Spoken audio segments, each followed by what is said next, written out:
जो लोग सोनम वांगचुक का नाम लेकर सीजेपी प्रोटेस्ट पर हाय तौबा मचा रहे हैं, बॉस उन्हें ये तस्वीरें देखनी चाहिए और पता करना चाहिए कि असली आंदोलन क्या होता है। ये मध्य प्रदेश का चिता आंदोलन है, जहां पर लोग प्रतीकात्मक चिताओं पर लेटे हुए हैं और अपनी रोजी रोटी, अपने घर बार को बचाने के लिए संघर्ष कर रहे हैं। सोनम वांगचुक को लेकर बात करेंगे, लेकिन पहले आप ये देखिए।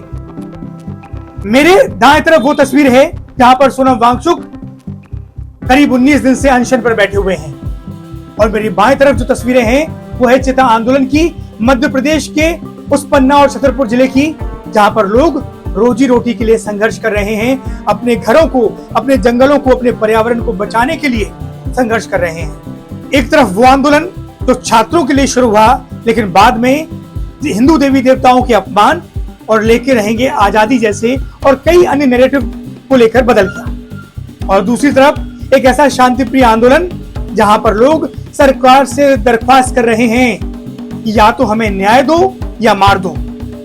ये दोनों तस्वीरें बताने का मतलब ये है कि कॉकरोच जनता पार्टी का जो प्रदर्शन था तो क्यों फेल हुआ, क्योंकि जो असली प्रदर्शन है वो प्रदर्शन कुछ ऐसा होता है। सोनम वांगचुक अच्छे आदमी, इनको लेकर बात करेंगे, मैं आगे रील बनाऊंगा इस पर, लेकिन पहले बात करते हैं इस चिता आंदोलन की। दोस्तों, इस चिता आंदोलन के बारे में बहुत कम लोग बातें कर रहे हैं। मेन स्ट्रीम मीडिया भी इस आंदोलन से दूर है। मैंने इससे पहले भी एक रील बनाई थी और आपको बताया था कि कैसे मध्य प्रदेश के पन्ना और छतरपुर जिले के जो आदिवासी बहुल्य गांव हैं वो संघर्ष कर रहे हैं, केन बेतवा लिंक परियोजना का विरोध कर रहे हैं। अगर आप सोच रहे हैं कि वो विकास का विरोध कर रहे हैं, तो ऐसा नहीं है। वो विरोध कर रहे हैं उस भ्रष्टाचार का, उन योजनाओं का जिसमें सरकार उनके गांव को तो विकास कर देगी, उनके गांव को हटा देगी, लेकिन उन्हें ठीक तरीके से विस्थापित नहीं किया जाएगा। उन्हें डर है कि उन्हें ठीक से मुआवजा नहीं दिया जाएगा। दरअसल मध्य प्रदेश के पन्ना और छतरपुर जिलों में केन नदी को बेतवा से जोड़ने का एक प्रोजेक्ट चलाया जा रहा है, जिसमें सिंचाई के लिए करीब 200 से ज्यादा गांवों को जोड़ा जाएगा। कई गांवों को फायदा मिलेगा, लेकिन खास बात यह है कि जब ये जो लिंक जो परियोजना बनेगी, नहर बनेगी, जो नदियों को जोड़ा जाएगा, तो उसमें करीब 200 से ज्यादा गांव प्रभावित होंगे, यानी उन गांवों को वहां से हटाया जाएगा। जाहिर सी बात है कि जब भी किसी गांव को हटाया जाता है तो पहले वहां के लोगों से विचार विमर्श किया जाता है, उनकी रजामंदी ली जाती है और फिर उन्हें उचित मुआवजा दिया जाता है और उनका पुनर्वास कराया जाता है। लेकिन यहीं से इस पूरे आंदोलन में एक ट्विस्ट खड़ा हो गया। दरअसल ये जो लोग हैं जो प्रदर्शन कर रहे हैं, सामाजिक कार्यकर्ता और आदिवासी महिलाओं के नेतृत्व में जो ये प्रदर्शन हो रहा है, इनका पहला विरोध यही है कि सरकार ने इनसे कोई बातचीत नहीं करी। दूसरा,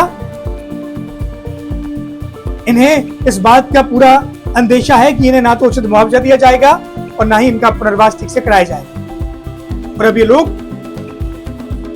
देखिए कैसे बीच नदी में अपनी चिता बनाकर लेट गए हैं, कोई फांसी पर लटका है। ये सब प्रतीकात्मक है, लेकिन ये लोग बता रहे हैं कि भाई अगर आप जब हमारा सब कुछ ही छीन लोगे, हमारे घर छीन लोगे, हमारे खेत छीन लोगे, हमें यहाँ से विस्थापित कर दोगे, तो फिर हमारे पास बचेगा क्या?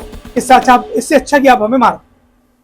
तो ये लोग कह रहे हैं कि भाई हम आपके विकास का विरोध नहीं करते, आप विकास करो, अच्छी बात है, लोगों को सिंचाई में मिलेगी, विकास होगा क्षेत्र का, लेकिन पहले आप हमें उचित मुआवजा और हमारे पुनर्वास की गारंटी लो। देखा आपने ये शांतिपूर्ण आंदोलन, जहां पर सिर्फ एक एजेंडा है, अपने अधिकारों की सुरक्षा, आदिवासी बहुल्य जो जंगल हैं उनकी सुरक्षा। अब दूसरी तरफ हैं ये सोनम वांगचुक जी। मैं आपको बताऊं कि मैं व्यक्तिगत तौर पर सोनम वांगचुक जी का बड़ा सम्मान करता हूं। बड़े अच्छे व्यक्ति हैं, शांतिप्रिय आदमी हैं और शांतिपूर्ण तरीके से सरकार के सामने अपनी बात रखते हैं। जेल भी जा चुके हैं, इससे पहले भी लद्दाख में कई शांतिपूर्ण प्रदर्शन कर चुके हैं। हालांकि एक प्रदर्शन उग्र हो गया था, जिसमें कुछ लोगों की जान चली गई।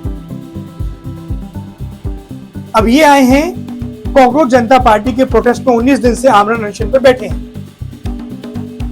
मैंने इससे पहले सिर्फ एक ही रील बनाई थी कॉकरोच जनता पार्टी के अनशन पर, और ये साफ तौर पर कहा था कि अगर ये प्रदर्शन छात्रों के लिए है तो मैं भी इस समर्थन का, इस प्रदर्शन का, इस अनशन का समर्थन करता हूं। और सिर्फ इसका ही नहीं दोस्तों, इस देश में कहीं भी कोई भी प्रोटेस्ट करे, वो शांतिपूर्ण प्रोटेस्ट करे और उसका एक वजह हो, तो हम सभी उसका समर्थन करेंगे। हम भी करेंगे, आप भी करेंगे। लेकिन जब किसी प्रोटेस्ट में एक के बाद एक कई सारे एजेंडे सामने आ जाएं, तो लोगों को शक होता है कि आखिर इसका मेन एजेंडा क्या है। सबसे पहले बात की गई छात्रों के अधिकारों की, लेकिन इस पूरे प्रोटेस्ट में छात्रों को लेकर कोई बात नहीं हुई।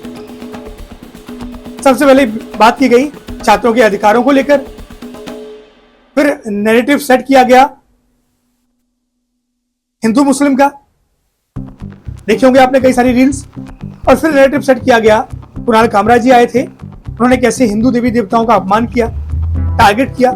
आप ये उम्मीद करते हैं कि आप जो देश की जो करोड़ों हिंदू जो जनता है, माना कुछ परसेंट ऐसे लोग हैं, विजेता दहिया जैसे और कई लोग कुणाल कामरा जैसे, जो हिंदू होकर भी हिंदू देवी देवताओं का अपमान करते हैं। लेकिन इस देश का हिंदू, क्या आपको लगता है कि हिंदू देवी देवताओं का आप अपमान करेंगे और बावजूद वो आपके प्रोटेस्ट में चला आएगा?